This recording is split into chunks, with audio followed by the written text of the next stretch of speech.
Larissa Lewis, and I'm the manager here at the dairy, and we're going to be giving a short tour today and try and sum it up over a video. This barn houses about 230 animals, up to 250. We have about 220 here at the dairy. We have 100 milking cows, about 20 dry cows, and about 100 heifers. We have Jerseys and New Zealand crossbreds here at the farm, and then a couple select other breeds such as Guernsey and Holstein.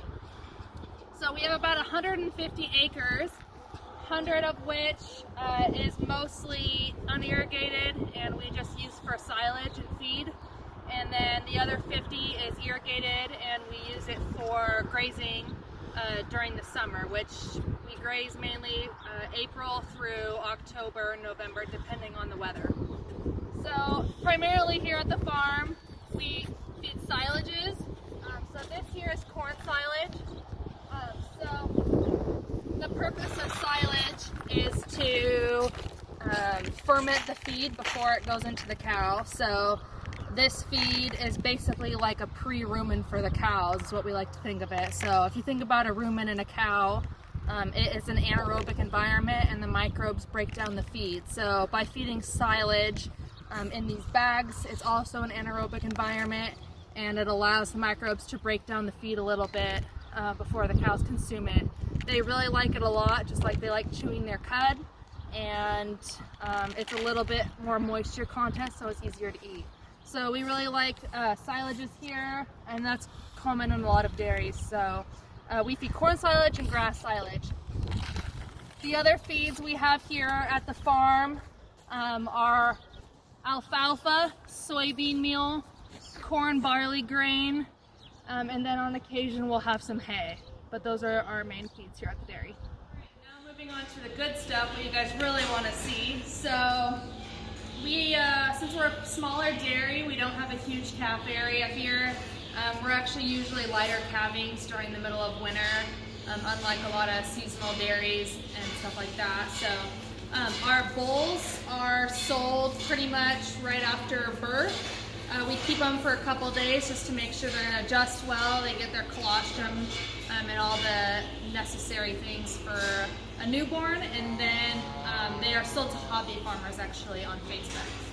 And then our heifers, they start off, they get 2 quarts of colostrum right off the bat when they're born, and then we give them another 2 quarts of colostrum 3 hours later. So they're getting 4 quarts within the first few hours of birth. So these girls, they'll start off on water, they're free-fed water since birth, and then we start them on a grain at about 3 days old.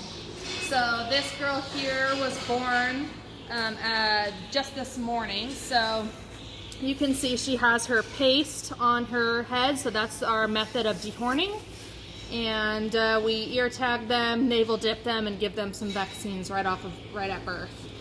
And then as we move down, this girl here is 3 days old, so she's started on our grain. So our grain is a 22% protein, and it has molasses in it, so the calves really like it. It tastes good, and it helps develop their rumen. So when a calf is born, they don't really have a rumen that's usable, so the grain and the hay develops the rumen, and the milk is what keeps them healthy. So as we move down, this girl here is over 5 days old, so she's getting 2 quarts plus hydrolyte. So what hydrolyte is it's an electrolyte, and it prevents scours. So scours is the major problem in calves, and then pneumonia is the secondary main issue in calves. But Jerseys are extra prone to scours, so we like to give preventative electrolytes, and what that does is it corrects the acidosis as it's happening, so the calf can fight off the illness itself, since there are some scour-causing things like cryptosporidium that do not have a vaccine or a treatment. So these girls get hydrolytes from 5 days old to 2 weeks old. After 2 weeks, they are started on 3 quarts of milk twice a day. So these girls are getting 1.5 gallons every day, and then they're also getting grain, and the grain's being adjusted as they're drinking and eating more. Once they reach a month and a half old, so they'll stay on the 3 quarts for about a month, And then once they get a month and a half old, they're pair housed. So the plus about that is they have more space to grow, and they also can kind of adjust to a new environment, and they can adjust to being group housed. So when they're little, they're not used to being housed with other animals. It's because they don't have an immune system, and so they can't fight off illnesses themselves, so we keep them in a sterile environment. And once they're this old, they can be included with other animals and kind of slowly start getting exposed to new environments. So these girls are being free fed. So once they're pair housed, they're free fed twice a day. And then these girls are also ad lib fed. And so they will get weaned in this pen at 3 months old. So 12 weeks is when we wean our calves. So these girls will get weaned in this pen so that they're not having too much exposure at once. I always like to say that the key to raising a dairy heifer is to not expose them to too much at once. So these girls, they're not getting too stressed out during the weaning process, which is when you're taking them off the milk. And they stay in the same environment with the same calves. All right, as we're moving down,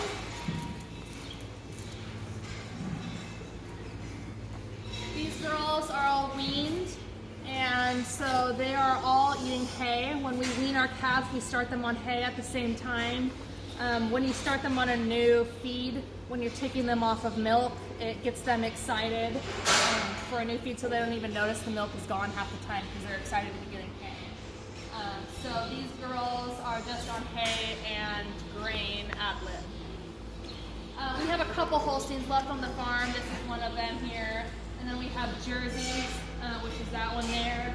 And then this is an example of a New Zealand crossbred. So your New Zealand crossbreds are bred to be grazing cows. So they're a little bit stockier, wider stomachs. They're meant to eat high consumptions of grass and lower concentrates. So it's a little bit harder to feed them and Holsteins on the same diet, which is why we got rid of most of our Holsteins and we're sticking to a more grazing diet. And then these girls are also on the same diet, and they just move down in these pens as they get older. So these are our breeding heifers. So the last group pens that you saw, those girls are about 6 months old, and then from 6 months to 13 months, they're actually out on pasture, and so they kind of learn our grazing system and learn our fencing options. And then once they hit 13 months old, they're going to move in here where we start breeding them at 14 months. So we use the spray chalk heat detection system here, as you'll see on her back. There's also an example there of the patch system. So when that turns orange, that patch, then you know they're ready to be bred. Or the spray on chalk heat detection, when that chalk gets rubbed off by another cow, then you know that they're ready to be bred. So these girls are in here until they're about 30 days pregnant. You see here she has a P on her back, so this girl is pregnant and ready to move on to the next group. Over here we have our milk cows. So the next 3 alleys over are all of our milk cows. We don't have a fresh alley here because all of our cows have to go out on pasture during the summer, so we keep them all together. The plus is we have a SmaxTech system, so normally when dairies use a fresh alley is they're trying to monitor those cows extra that are in the hardest period in their lactation. But since we have a SmaxTech system, which is a monitoring bolus that goes in their stomach, it will let us know of any potential health issues in the cows, like temperature increase, activity decrease, reduction in water intake, etc. So I have an app on my phone that will notify me if we have a cow that is potentially ill, and that gives us the opportunity to keep most of our cows together. Also, since we're smaller, it's easier to monitor each cow individually since we only have about 100 milking. The other system we have is the pedometers. So the pedometers on their ankle also monitor activity, and they also connect with our parlor. So when each cow comes into the parlor, it reads and recognizes with each station, and that will track their production data, their fat, protein, components, and stuff like that. So It's hard to tell in the video, but you can kind of see the difference in ration here. This one is basically, it has more alfalfa and more grains. Normally I would actually hold this up for you guys and let you see it, but it's a little hard to do in a video. So the milk cows have much more demand than a heifer. If you think about a dairy cow versus a beef cow only has to worry about their body condition, where a dairy cow has to put on body condition and growth, and they also have to have the demand of their udder. So dairy cows are more prone to issues usually than beef cows because they have more demand. So we feed them a very specific TMR diet here, and TMR stands for total mixed ration. And so the cows are getting more energy and protein in their diet, which is grains, soybean, alfalfa, and more concentrates versus in a heifer diet, which is just more grass and silage.